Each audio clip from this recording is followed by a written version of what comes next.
Grandstand went to Churnside Park in Werribee for round 6 in the VFL. Casey Scorpions coach Brad Gotch was in the expert comments chair. Gotchy, we were expecting a pretty good game. What we saw in the end was a very strong performance from Williamstown. Yeah, we did. They jumped out of the blocks and then Sandy came back at them a bit in the second quarter, but couldn't hold them in the second half. They set the tone early, and you could see really, even from the intensity of the first contest, the way that they were laying tackles.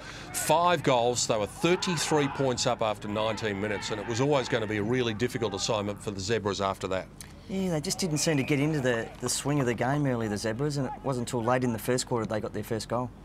They kicked 2 goals towards the end of the term, but Williamstown was able to reply with a 6th. So at quarter time, the margin was 27 points, and that was always going to be a difficult task for Sandy to overcome. To their credit, though, they really came out and looked a different team in the second quarter, kicked 6 goals to 5.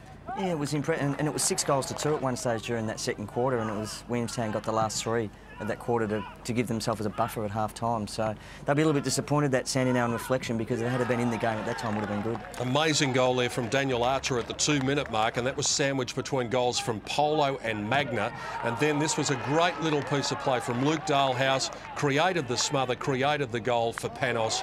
I like Dalehouse, thought he looked really impressive. Yeah, he did some great things, especially from that pressure situation. And there he is again, just with the presence of mind to chip the ball over the top. Panos was dangerous up forward, and that was the thing about Williamstown.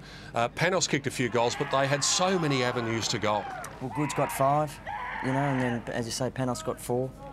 Had plenty of options. And then in the third quarter, Brett Goods, who's been a terrific pickup for Williamstown this year, premiership player, of course, with North Ballarat. That was one of his 2 goals in the third term. It was 6 goals to 1 in the third quarter, and they really blew it away then. Yeah, they did. It looked like it was ominous, wasn't it, as far as getting towards that last quarter is concerned. And all Brett Lovett could do at 3-quarter time was really say to his players, OK, I want you to fight the game out. And that's one thing that he can be pleased about. They did that, but they went down by 35 points, and it was a very impressive performance again by the Seagulls. 21-13, 139 to the Zebras, 16-8, 104. So the margin, 35 points. Williamstown remains undefeated along with Port Melbourne, and they are the 2 big flag favourites early on in 2011 in the VFL.